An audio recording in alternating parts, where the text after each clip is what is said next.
So this video is to go through paper 2, an example of paper 2. This is the one from 2023.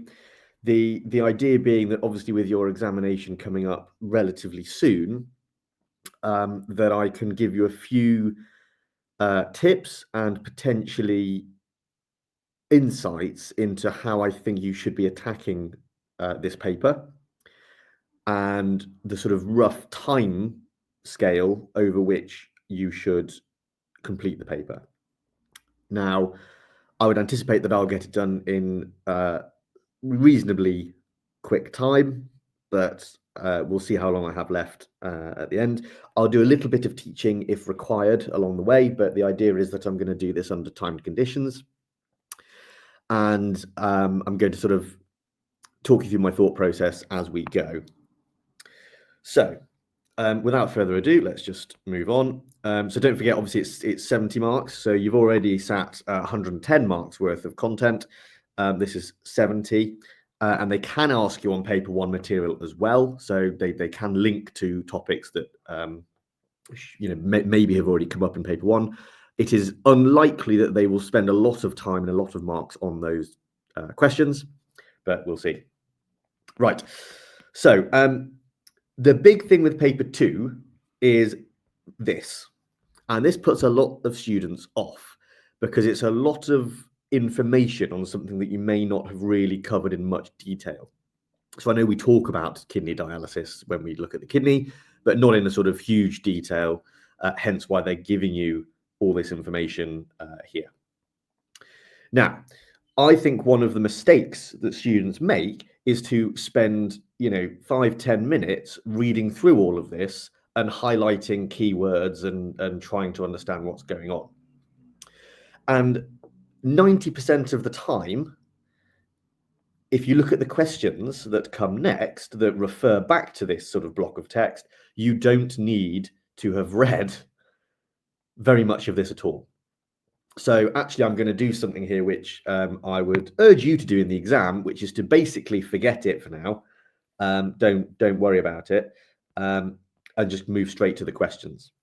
And you'll see the first one is a maths question, and it gives you the population here, and it says calculate the number of people who have the disease, and it refers you to lines 1 and 2. So there's something in there that's probably going to give me some kind of a percentage or a stat. So if I go to line 1 and 2, in fact, here we are, 12% are affected by chronic kidney disease. So that's all I need to know from the text. So I basically just need to work out 12% of this number. So I'm going to do that by doing 0.12 multiplied by the number like that. So I'm just going to plonk that into my calculator. And interestingly, it says to give this in standard form. So there's going to be 2 marks here, 1 for this calculation and 1 for standard form. So get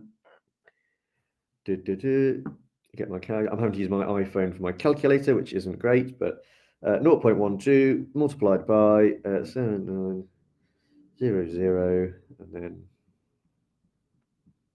so the answer it gives me is this.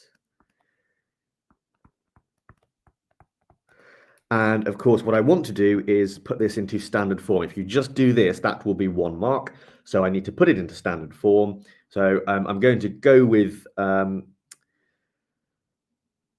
let's stick with 3 sig fig here. So it's going to be, I'm going to put my decimal point here. So it's going to be 9.48 multiplied by 10 to the 1, 2, 3, 4, 5, 6, 7, 8. There we go. Okay, moving on. Urea is an excretory product that is released by the kidneys. We know this. Give an example of a named excretory product that is released by the lungs. This isn't actually about the kidney at all. It's talking about the lungs. So carbon dioxide is the obvious one there. If they didn't put carbon dioxide, maybe water vapor would be one. Potentially, there is obviously water vapor released when you breathe out, but anyway. So key thing here, just as a point, it says give the name. So I would avoid giving the chemical formulae. do give the full name. Explain, so we need to give biology reasons here. So that's, again, key term. 2 ways that the dialysis machine is designed to increase the rate of removal of urea from the blood. So I'm just going to go back to this diagram here. Again, I'm not even reading the text. But what happens is you have blood here from an artery. Whoops. From an artery. So here we go. The reason you know that is because they're obviously labeled, but you should know that anyway. And what's going to happen is the blood is going to pass through this sort of coiled dialysis tubing. And what happens is you want to get rid of things like urea, etc. And the idea is that you do that by diffusion. So when you get through all these tubes, the idea is that some urea will be moving out by diffusion at all of these points. And that brings me to my first point, which is that it's coiled, right? So coiling increases surface area. So the first thing I'm going to do, and actually just to point out, what is this question really asking? I think this is a good point to go slightly off piste here. What is the question really asking? It is not asking for in-depth analysis of dialysis. It is saying, how do you remove? How are waste products removed from the blood? And the answer is diffusion. So what is the question really asking? It is asking, how is this system adapted for a high rate of diffusion? So this comes back to the same equation, Fick's law, which is that your rate of diffusion is equal to your surface area multiplied by your concentration gradient over the length of the diffusion pathway. It is that equation that I'm going to have to make reference to. So first things first, the surface area has to be high, which we've already mentioned. So the reason is that the tubing is long and coiled. So that is my reason. That is not an explanation. So the explanation is that this is going to increase the surface area for maximum rate of diffusion.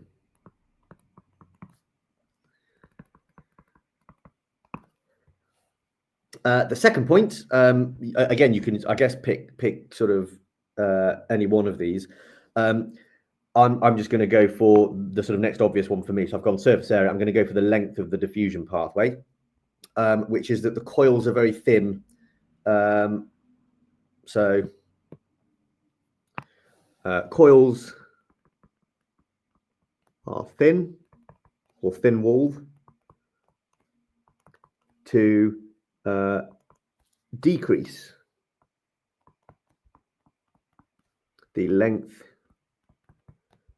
of the diffusion pathway.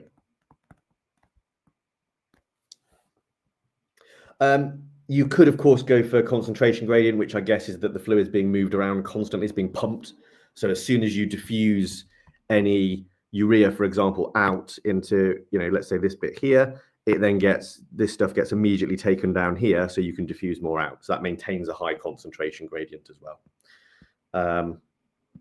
That's what I would say for that. Again, there's probably other things you could say as well.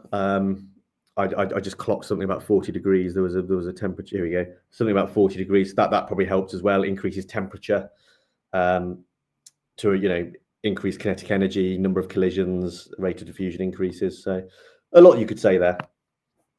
The filter in the bioartificial kidney filters the blood, right? Okay. Where does ultrafiltration occur in the nephron? Again, this question has nothing to do with this information, right? It's the Bowman's capsule. Moving on.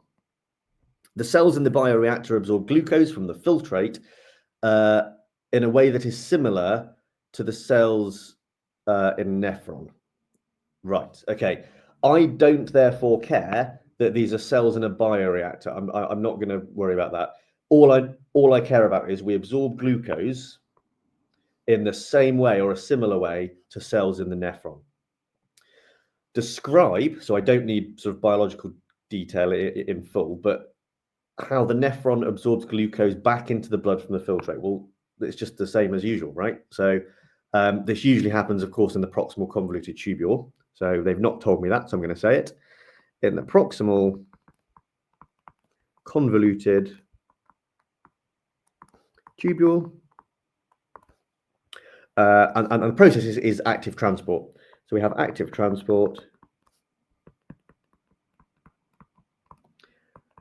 using energy from ATP hydrolysis.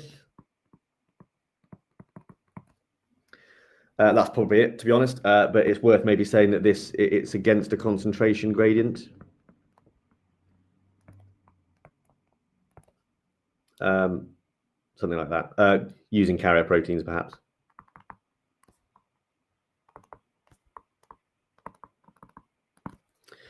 A lot of information there for 2 marks, so we'll see what that's like when we get to the mark scheme.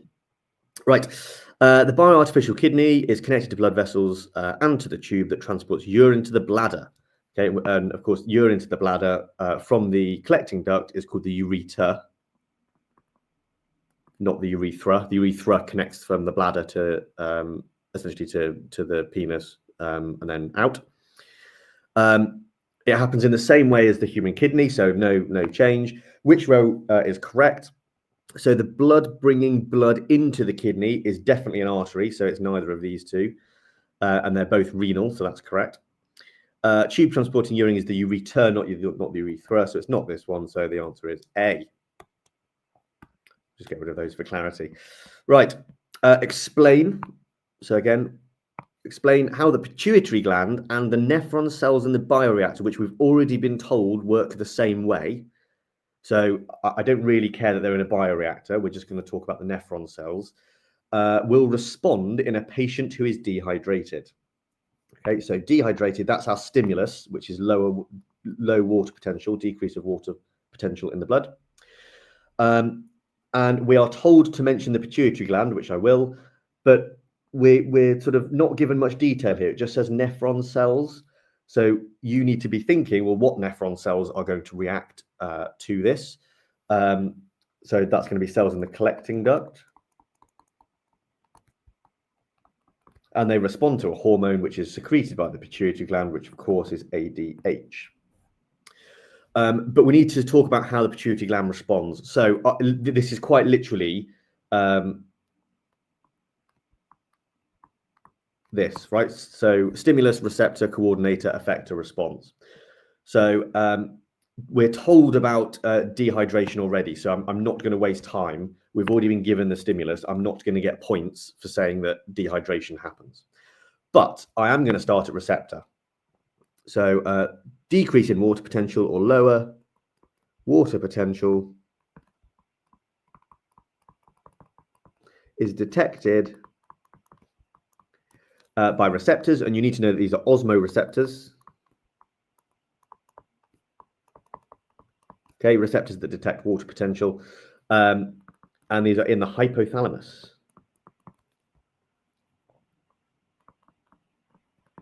Okay. Once we have detected low water potential, the hypothalamus then essentially signals to the pituitary gland. Okay, so the hypothalamus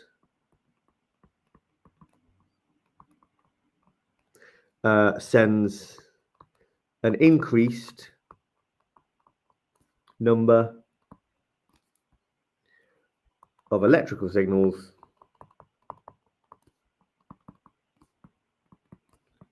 to the pituitary gland.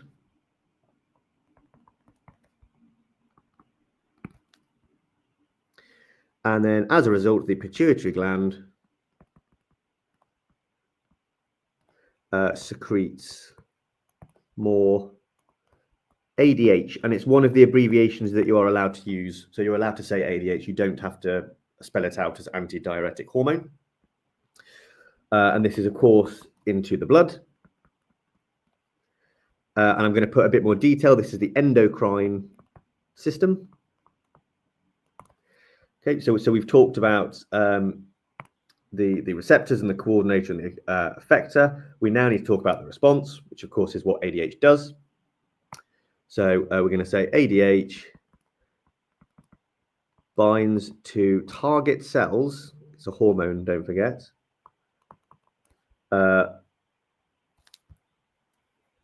Which are those that line the collecting duct. And the response is that this increases permeability of the collecting duct to water. And so this will increase water reabsorption. Whoops. I shouldn't be lazy.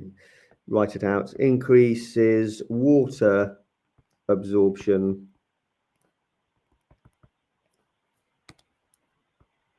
into the blood. And then, of course, this increases the water potential back to homeostatic levels. I would maybe also mention this is an example of negative feedback, just as a potential extra point. It is only 3 marks, so I've over-explained myself there. So I'm just going to have a drink of coffee. I've over-explained everything, and I've given a lot of detail. But it probably has only taken me about 2 minutes to write that. Something like that in an exam, even if it's only taken me three minutes, just to make sure that I actually get all 3 points. I've given as much detail as I can. So there we go. So 14 marks there. What time are we on?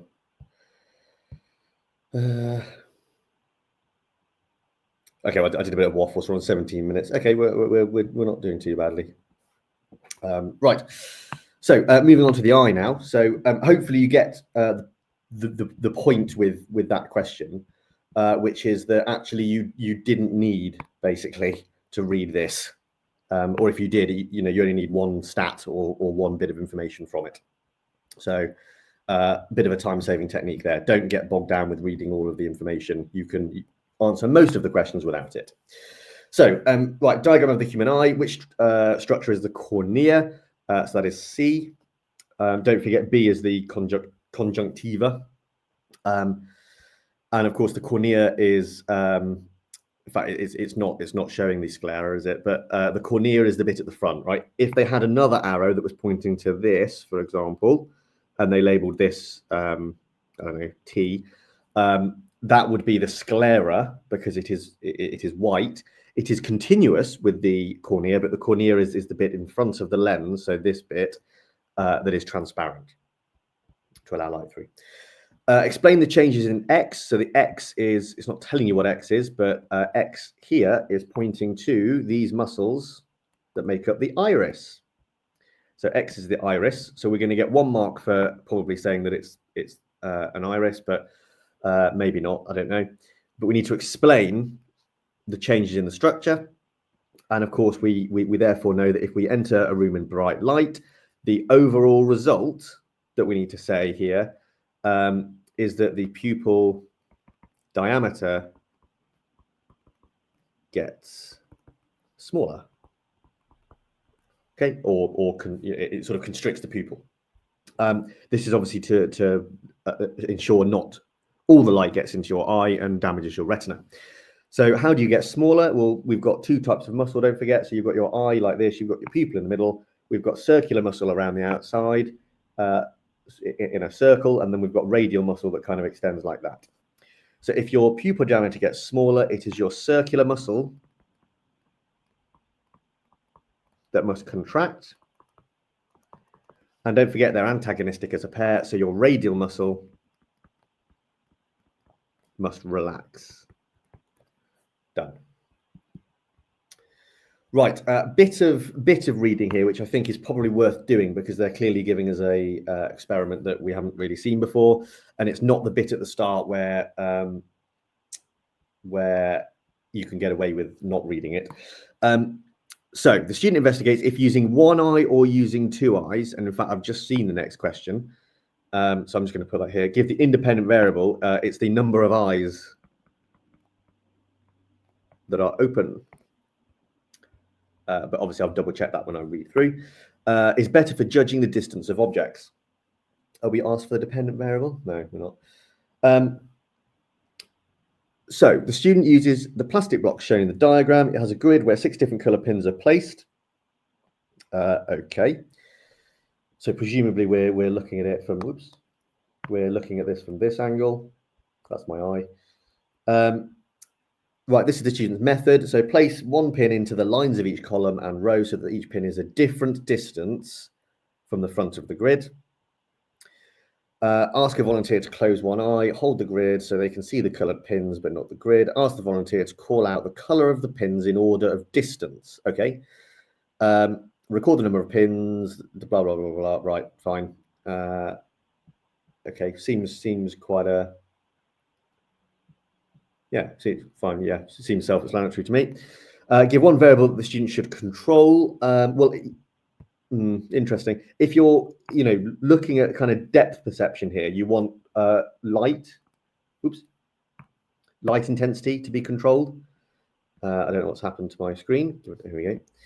So the obvious one for me is light intensity. Because that will obviously affect. Sorry, my screen's being weird.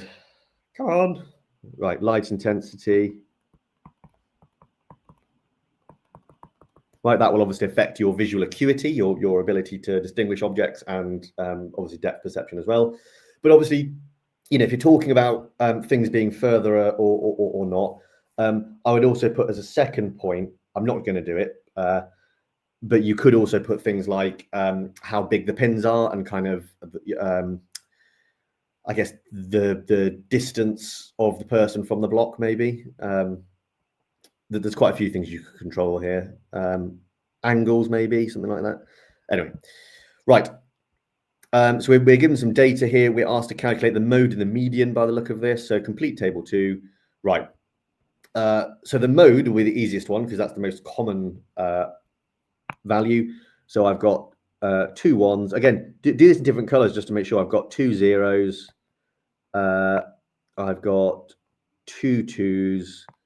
And I've got 3 3s there. So the answer to this is 3. And for this one, I mean, it looks like 6 to me. So I don't think I'm even going to bother highlighting them. It is 6. Okay, so that's the easiest thing to do for that. Use colors in the exam. They're very helpful. The median is the middle value. This is going to take a little bit more time, annoyingly. Put them in order, first of all. So let's using one eye first. So we've got 1, 1. In fact, no, we've got 0, in fact. So that's 1, 1, 0. We've then got 2 2s. We've then got our... Oh, in fact, no, sorry. We've got another 0. And then we've got 3 3s. Like that. And you're just going to cross them off and count till you get to the middle value. And if it's the middle value between 2, then you take the midpoint. But so we're going to cancel that, cancel that, cancel that, cancel that, and we're left with 2.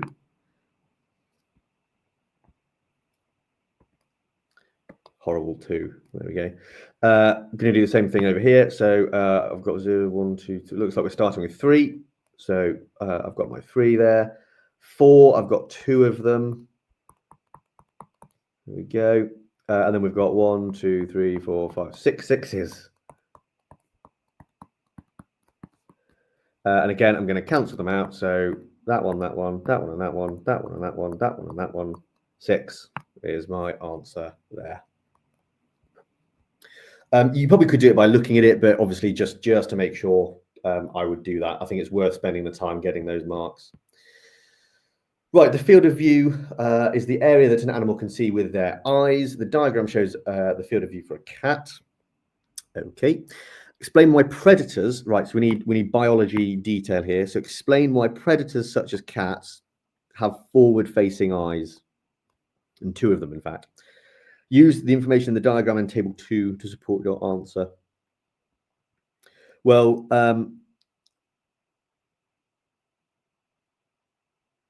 They use the data in table 2. Interesting.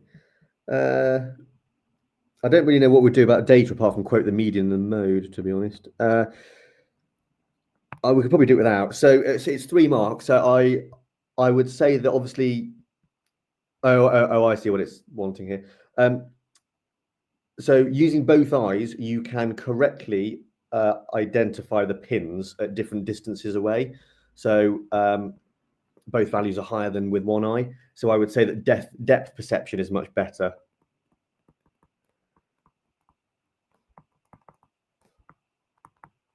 with 2 eyes. I think that's important. The reason is because you can, I guess, see. Well, you've sort of got overlapping visual field, I guess.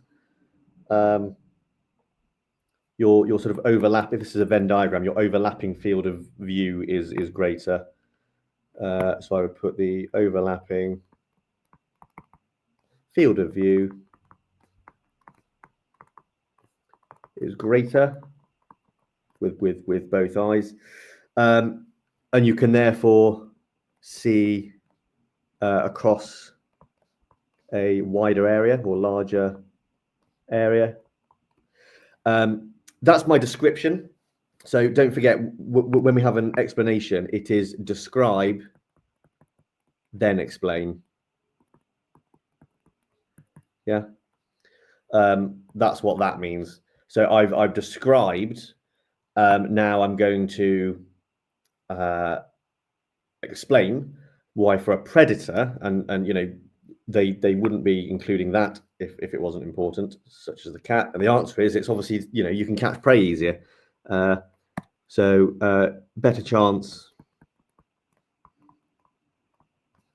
of seeing the prey.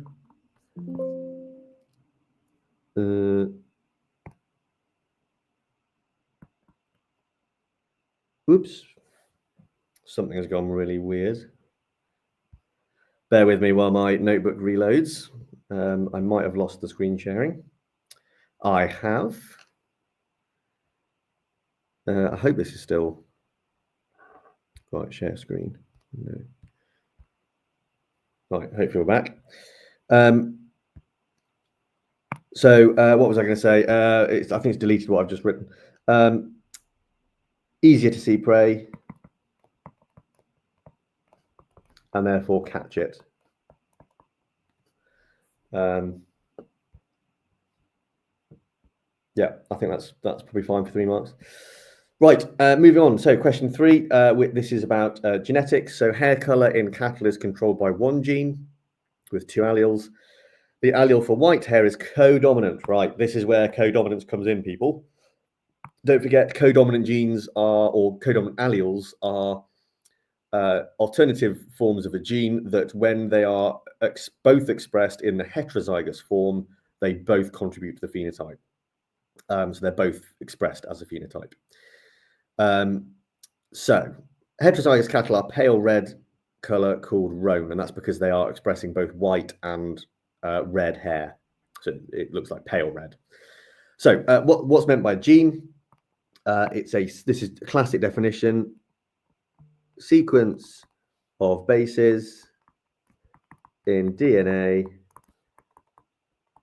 that codes for a protein.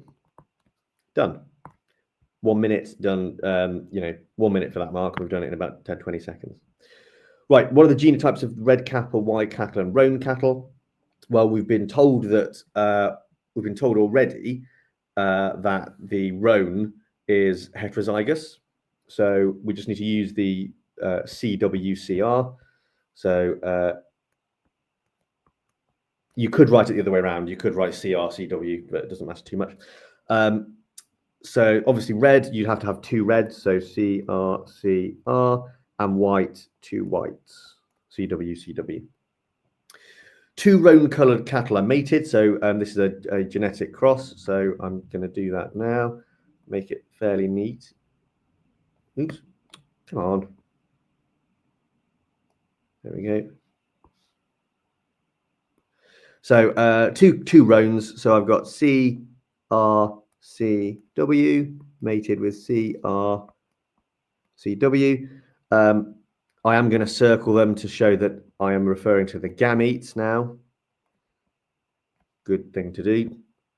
So we're going to end up with CRCR, CRCW, CRCW, CWCW. So that's my genetic diagram. Determine the probability that the calf produced is a male calf with roan-coloured hair. So this isn't referring to sex, is it? This is just referring to colour. So the roan here is going to be 50%, right? Both of these are roans. Okay, so this is 2 out of 4, or as a percentage, 50%. What we now need to do is we've determined the probability that we've got roan-coloured hair, so that's 50%. We now need to determine that it's male, which of course is 50%. So whether you're male or female is 50% as well. So we need to multiply 50% by 50%, which gives you a probability of 25%. So just to be clear, I'm doing 0.5 multiplied by 0.5 here to give 25%. Just to be clear, of course, if you were going to draw a diagram, feel free to do this on the side of your page. You've got a male mating with a female, so your options are this. So of course it's 50% chance that you are male, and that's where this 50%, sorry, not that 50%, where this 50% comes from. And of course we have to multiply them together. Right, coffee break. Right. Moving on. Where are we? Oh, we're not far off. Right. So, in a group of cattle, there are cattle with bright red roan-coloured hair. So I'm just going to do a very quick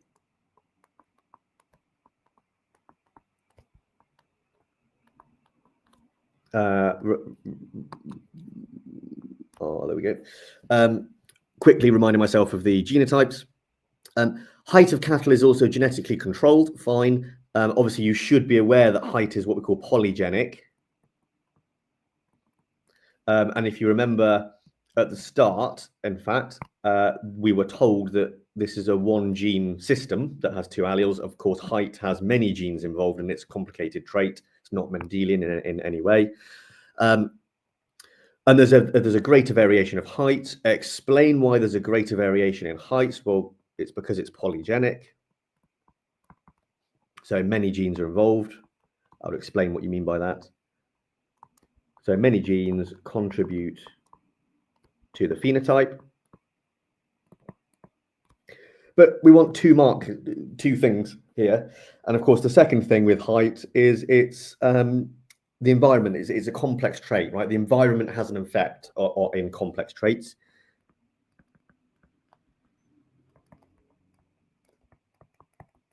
If the cows are born under low oxygen conditions, or if nutritionally they're not fed that well by the farmer, etc., then of course they won't necessarily reach the height that they in theory could by genetics alone. So there we go. So the environment has an effect, e.g. nutrition provided by the farmer, that kind of thing. Describe how a farmer could use selective breeding. So we don't need any sort of proper detail. We just need to explain to increase the height of cattle. So select tall cows and mate them together. Then you take the tall offspring, assuming that you get some, and then you mate them. And then you keep doing this. So you repeat the process, sort of down the generations. That's basically it. Whoops, here we go. We're now talking, okay, so next question. So scientists have genetically modified soya plants so the soya beans contain less saturated fat. The scientists produced one transgenic soy plant and they used micropropagation on that to make multiple copies of the transgenic soil plant. So again, micropropagation, it's fast, they're genetically identical, reasonably cheap. Explain why micropropagation was used. Oh, right, okay, fine. So that's fairly straightforward. They're going to be genetically identical to the parent. And of course, what we mean by that in the context of the question, again, they don't put this stuff in here unless they want you to refer to it. What we mean by this is that they will all have less saturated fats. There we go. So that's obviously useful. It's obviously very fast. And obviously, you could say it's probably cheap as well. You only need one parent. There's a few things there. It's only 2 marks. So to be honest, I would probably. I'm happy with those 3 points that they're correct. So I'm happy to leave them in. If I wasn't sure about one of them, if I thought this was maybe incorrect, I would then get rid of it and not include it in my answer. Right. We use this equipment. So this is a calorimeter to compare the energy content of the soybeans with non-transgenic ones. So you burn the soybean here on a needle. You heat up a known mass of water, typically. You then measure the temperature change, so the change in temperature, and then you can use your Q equals mc delta T equation to work out your energy content, typically in joules per mole or kilojoules per mole. Describe how the student could use the equipment to make a valid comparison of the energy content of the 2 types of soybean. So basically, when you see this word, we need to think about what we're going to control to make it valid, to make whatever comparison that we're making a sort of appropriate comparison. You're not comparing apples and oranges, for example. So we need the same mass of soybean, of course. So we're going to weigh. So this is a description, right? So we're going to weigh the beans to ensure. Oops. We are burning the same biomass. We're going to weigh, use the same mass of water or volume of water that is heated up. We're going to have to hold the needle at the same distance here. So this is a distance, right? So keep it at the same distance from the test tube when we're burning it. So the flame kept same distance from the tube containing the water. And we will, of course, want to ensure as much combustion happens as possible. So we want to make sure that the time that we burn for is the same. So combust for same amount of time. You did this practical right at the start of the year, of course. And of course, the best thing to do is repeat it, of course. Repeat it. I think that's quite good for 4 marks. We've certainly said enough things, I think, there. You should hopefully remember doing that experiment right at the start of the year. But given it was the start of the year, you've probably forgotten. Right. Probably want to look over, actually. Anyway. Give one safety precaution the student should take while using the apparatus. Safety goggles. Oops. Sorry, horrible writing. Safety goggles. You could, wear a lab coat. Trying to think what else you could do. Tie your hair back. Make sure the desk's not cluttered. Make sure you've got a heat-proof mat, etc. Right. Here we've got a different type of calorimeter. This is not a simple one. It is what we call a bomb calorimeter. Got quite a cool name. So this is a bomb calorimeter.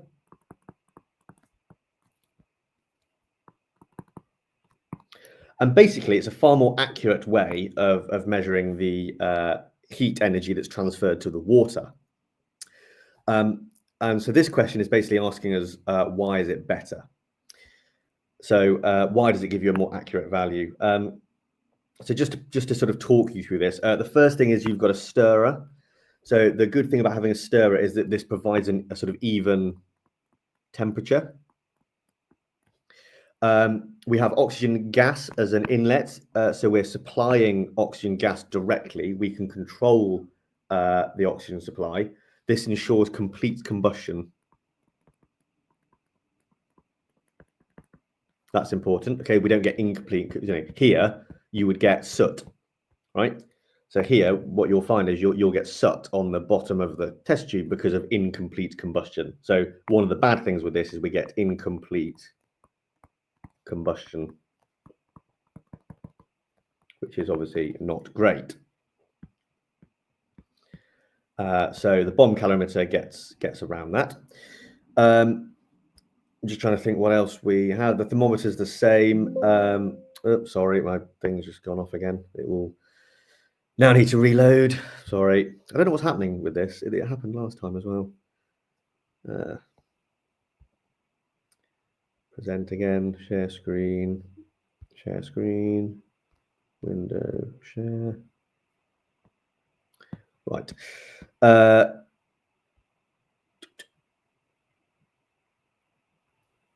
Hopefully we're back. We are, of course, insulated here. So this ensures that the heat energy is transferred directly to the water, so minimal heat loss. You've also got the steel container, which also helps conduct heat into the water as well. They're kind of the main things, I think. We only need to give 2 reasons though. So I'm going to go for the stirrer. I think that's quite a good one.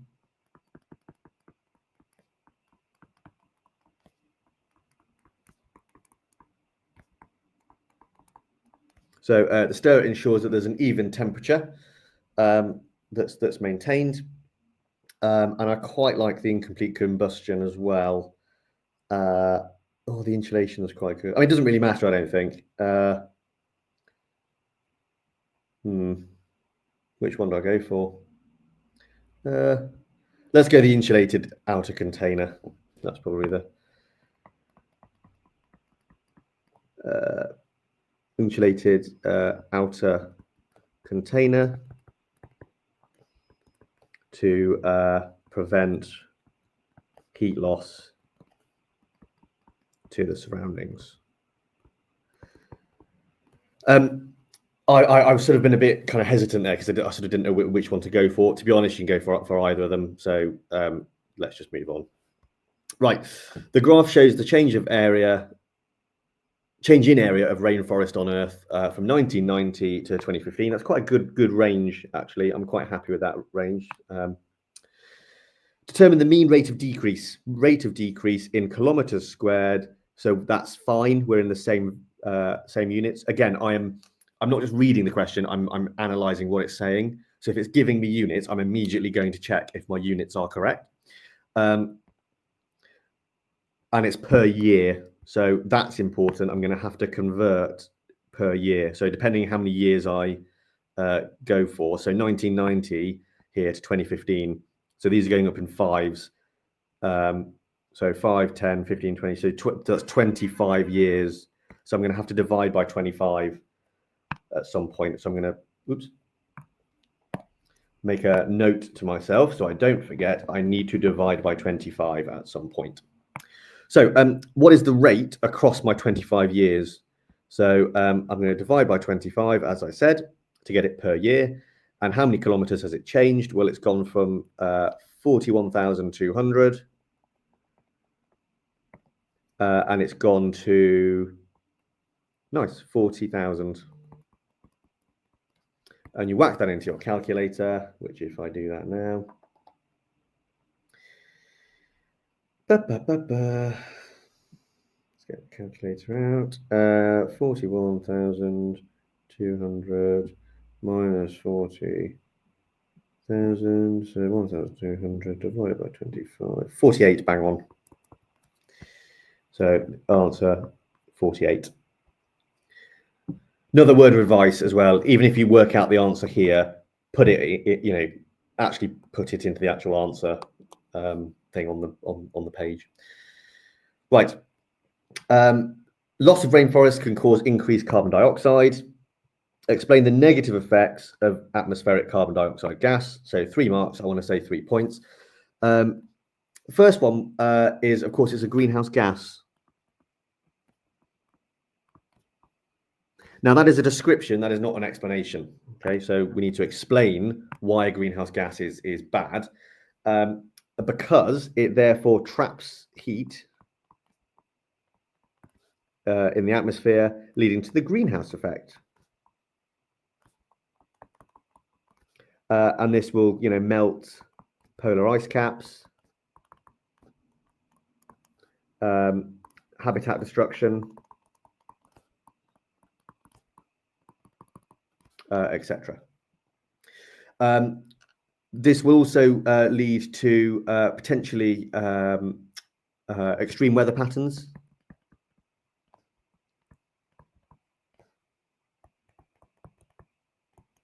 And then this could lead to extinction, maybe, potentially, or more likely, initially, a change in migration patterns or migratory patterns, change in migration. And of course, the change in migration can then lead to changing in food webs.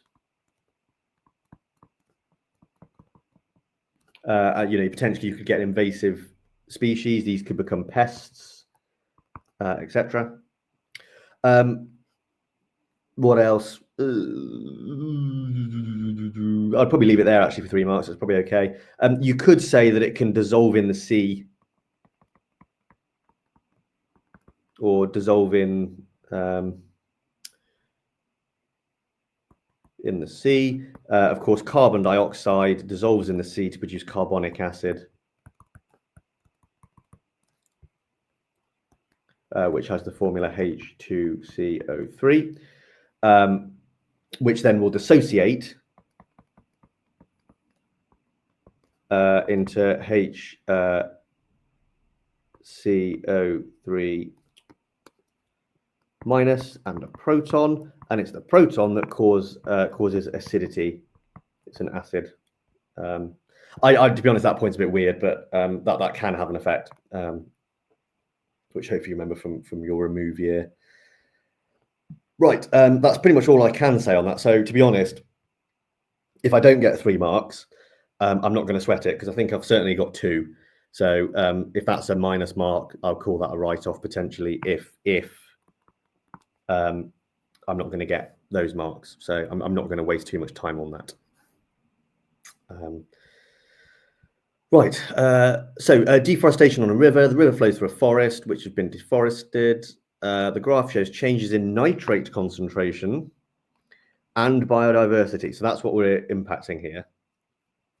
So as your nitrate concentration increases up here, at the same distance along the river, the biodiversity decreases. So that's the main thing. Increase in nitrates decreases biodiversity. So describe the role of microorganisms in the conversion of organic waste into nitrate ions in the river. Oh, okay, that's not directly about that then. So describe the role of microorganisms. These are saprobionts in the conversion of organic waste. So things like, feces and what do you call it? Organic waste. Organic waste, I guess, from sewage plants and things into nitrate ions. So basically what happens is these are decomposers, right? So these are decomposers.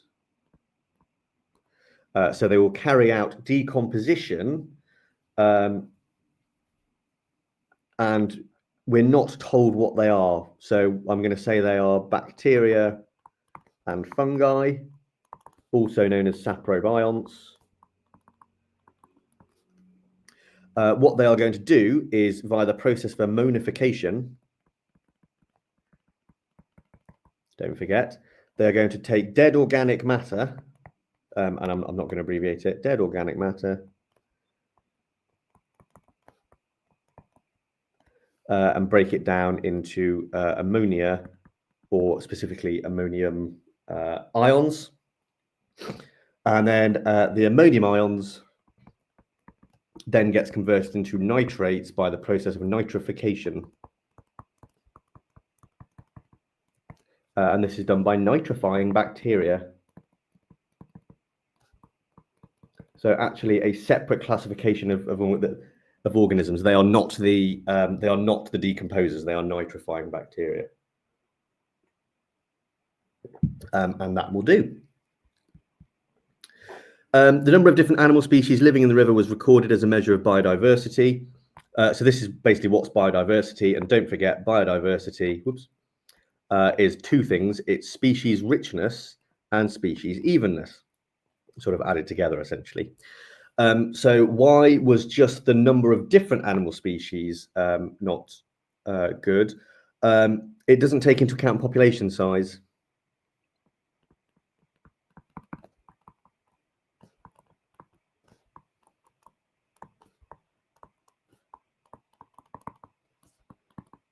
In other words, species evenness.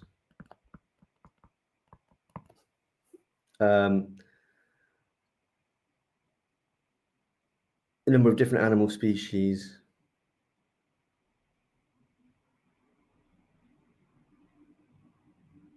Oh, sorry, no, that is species evenness, isn't it? Species richness. Okay. Also, I guess biodiversity is everything living, but this is just referring to animals. So actually, that might be a better point, is to say that only animals are taken into account here.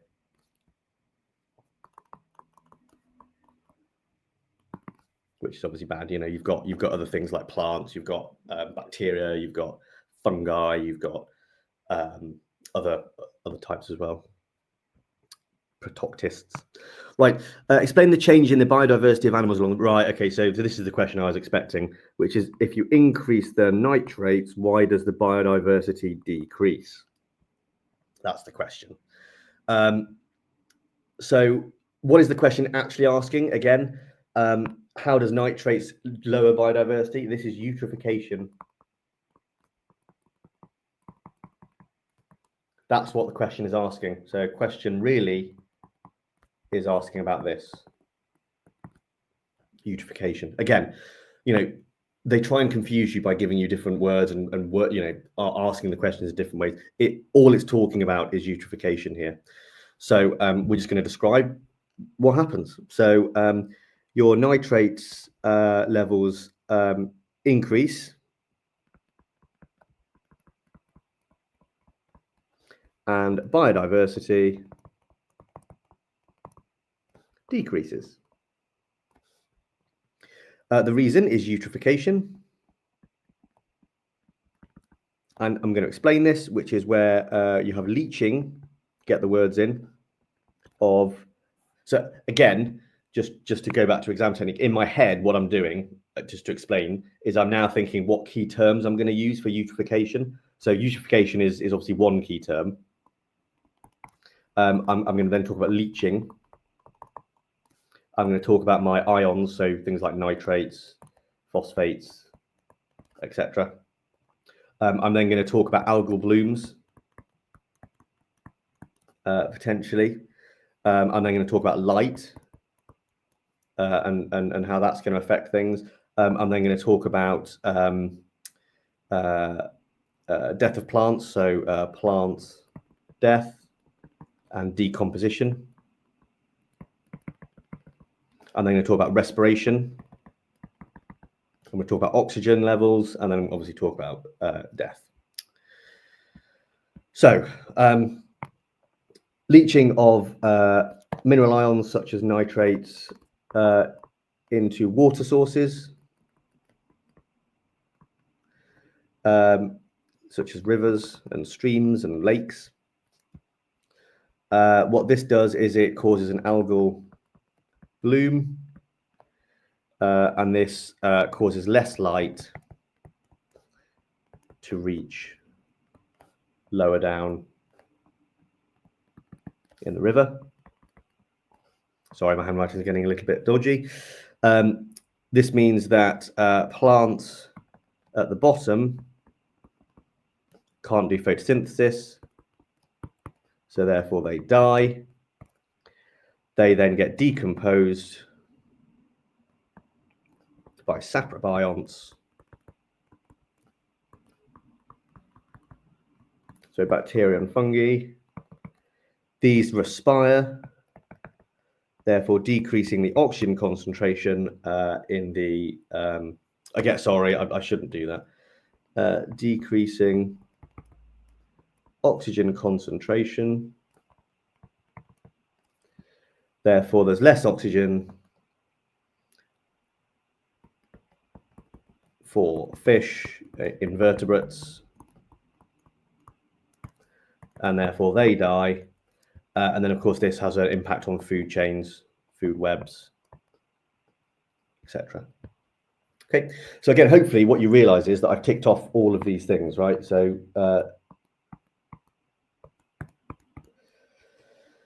to try and get the marks. So that is absolute quibble technique there. It's just that I didn't really explain that I was doing it, and so I kind of stopped myself at the start and then explained that's what I was doing in my head. So that's how you should be doing quibble questions, really. Right. Rabies is a dangerous disease caused by a virus. It is very dangerous, in fact. So it's a pathogen. So this is any microorganism that causes disease. Again, another definition they could ask you. Which group of microorganisms includes pathogens? So bacteria and fungi only will know, because I've seen Protoctis here. They absolutely can. So all of these are pathogens, or can be. No and no. So the answer is B, fairly quick there. Right, coffee break.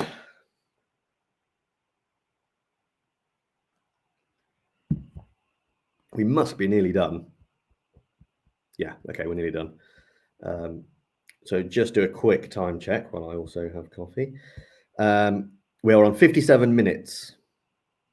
Okay, not doing too badly. I have explained things as well. So 57 minutes, I think we get an hour and 15 minutes. So I would anticipate to be done by this in about 10 minutes. So maybe 5. So that gives me 10, 15 minutes to hopefully check answers. Right, rabies is transmitted to humans, blah, blah, blah, blah, blah, blah. Okay, so I'm just going to look at this diagram here. So I've got 2 axes, which is important. I've got the number of dog cases and the number of human cases on different axes with different scales. So watch out for that. Different scales here. And I've got a lot of years. I'm very happy with that, in fact. Wow, that's a lot of time. So already I'm going to go, yes, very happy with this. You know, we're looking at data across a very long period of time. Right. The immune, oh God, right, okay, so it's not even about the graph yet. That's annoying. Right, the immune system of dogs works in a similar way to that of humans. Great, so I can absolutely forget that and just pretend it's a human. Explain how the rabies vaccine prevents dogs from developing rabies. Okay, so what is a vaccine, first of all? The question here is saying, what is a vaccine and how does it work? So a vaccine is an attenuated or an inactive form of the virus, usually. And it is injected into the dogs, and this causes an immune response.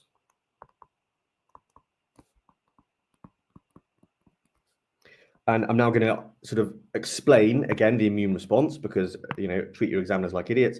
Antigens, get some keywords. Again, I'm doing quibble technique in my head, right? I'm thinking, right, vaccines, antigens, antibodies, complementary shape, binding, agglutination, memory cells, secondary immune response, etc. So antigens are then bound by lymphocytes, because they have complementary shapes or receptors on their surface. This will activate the lymphocyte to differentiate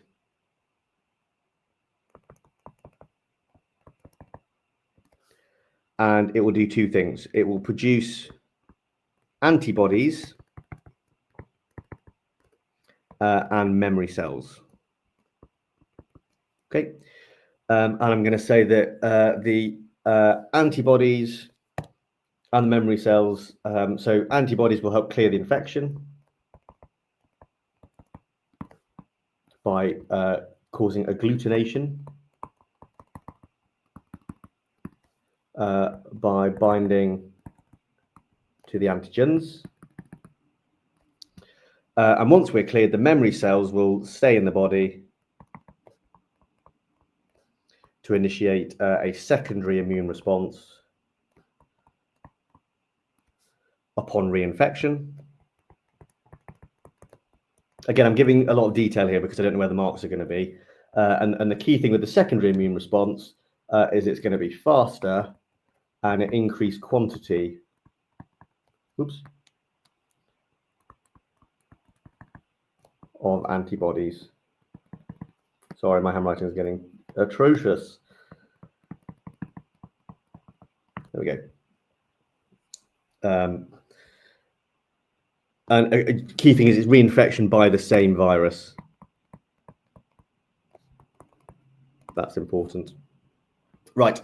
That was, though, 3 marks, so hopefully we've got that. Discuss the effects and the use of the rabies vaccine to immunize domestic dogs on the number of cases in humans.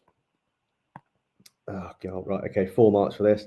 You always put this at the end where you're tired and you've had enough. So even I've had enough now of this paper. Right. Okay, so basically we're talking about this event here. So I'm going to highlight that in my actual exam. And I'm going to say, well, before vaccination, the cases were quite high in both dogs and humans. And as a result of vaccination of dogs, the human cases have dropped as well, but they've both dropped. They're kind of going together. So I'm going to say before vaccination, cases in humans and dogs are high. After vaccination, both cases drop together. And I'm just going to quote some data, I think. When was the vaccination? 43, 478. Is that 7, 6, 5, 4, 3, 4, 5, 6, 7, 8. Yeah, but maybe 1947, something like that. Got together after 1947. Give some data because I'm discussing, so give some data where you can. You might get a point for it. The cases continue to fall until about 19 here, maybe somewhere in this region, 1960-ish.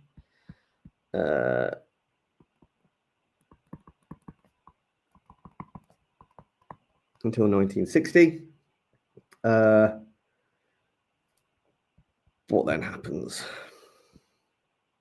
So the case in the dogs looks pretty good. In domestic animals looks pretty good. Humans, it's a bit weird actually, isn't it? It's sort of spiking here. So I might just say that it fluctuates, I think. So why not? Human cases fluctuate.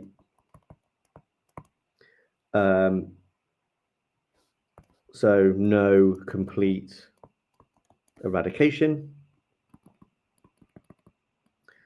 The dog cases remain at a constant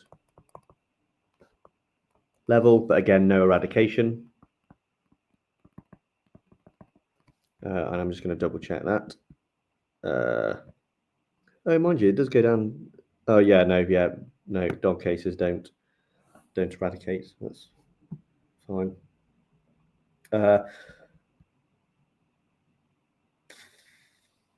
Discuss the effects. Oh, of course, I've not mentioned this.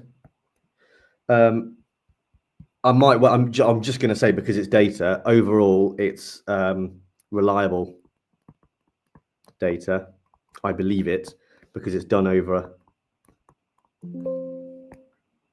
Sorry, my laptop's just gone again. Annoying. Nearly done. Even my laptop's giving up. Share screen, share screen, share screen, share screen, share screen, share screen. There we go. Yeah, what was I saying?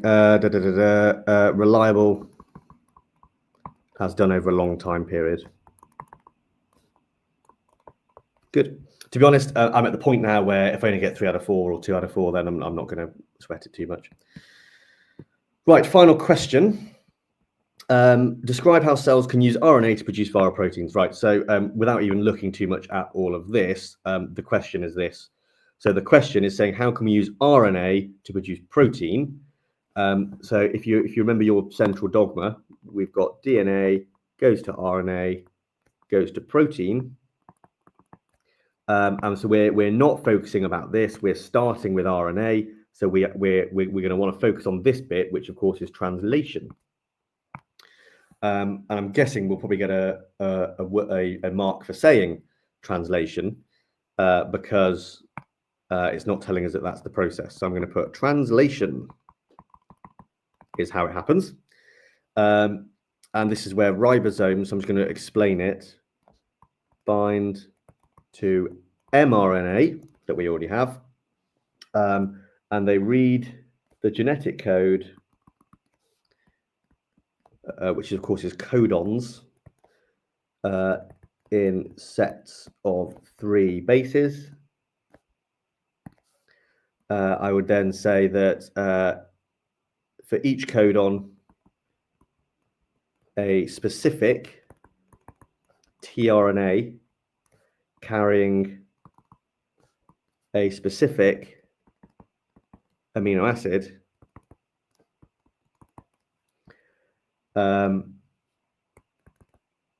binds via hydrogen bonding complementary base pairs. So I'm going to say that. I'm going to say A's go with U's and C's go with G's. And the ribosome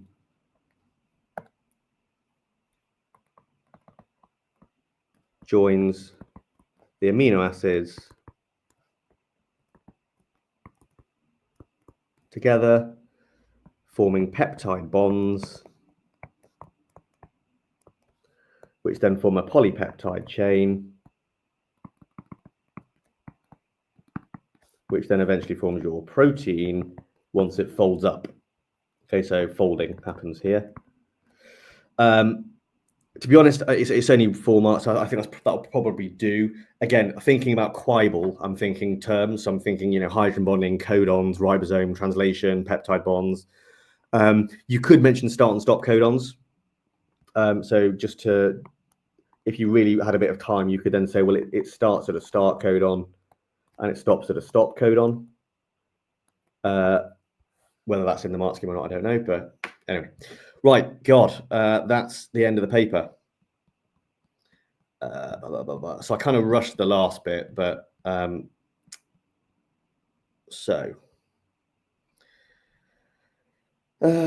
what time are we on? I'm going to pause the recording in a minute and then get the mark scheme open. 1 hour 9 minutes, and we are allowed.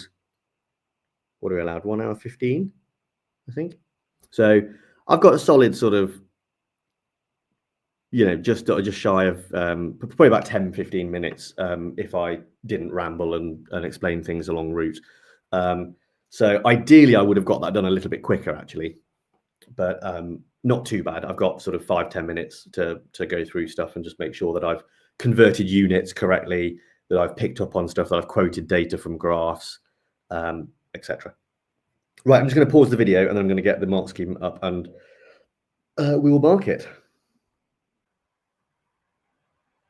Right, I've been a total muppet because I have just gone through and marked the entire paper with the mark scheme, and I forgot to press record again. So apologies. I have marked it though. I didn't lose any marks at all. And actually quite the opposite for some questions. I'm trying to think of a good example. Here, you get 3 marks out of a possible 2. So, that's good. The mark scheme you can find online. I can provide a link to it if you want. So you can look through the mark scheme in your own time to go through why that's true. So here, for example, I got 5 marks out of a possible 3. Here I got 4 out of a possible 3. This one was a really good one. Quibble technique really worked and came in handy here because I got 1, 2, 3, 4, 5, 6, 7, 8, 9, 10 marks out of a possible 4 for the eutrophication question. Purely down to Quibble technique, or nearly all of these things were in the mark scheme. Same thing here. So, go through this with the mark scheme and mark it yourselves. Hopefully, though, the point of this video was not to actually show you how to mark something. It was to show you that, how you should be approaching questions, getting the detail in there, etc. The only thing here that I forgot to mention was talking about anticodons and codons in this question, which is annoying. That was just an error on my part. I still got full marks, but that was a very, very silly error to miss out those key terms, probably because I was just quite tired. The other point was what was useful. There was something else I forgot. Here I forgot to mention measuring the change in temperature. I thought that was fairly obvious, but don't forget, treat your examiners like idiots. So that was a point in the mark scheme. Even though I had mentioned it while I was talking you through the question, I didn't explicitly write it down. Otherwise, fairly good paper. So I hope you found it useful. Apologies, I've just spent the last 10 minutes marking it without recording, but you can do that in your own time. Right, I will stop sharing and leave it there. Any questions, obviously, please do email me, speak to me in class. I'll be more than happy to help.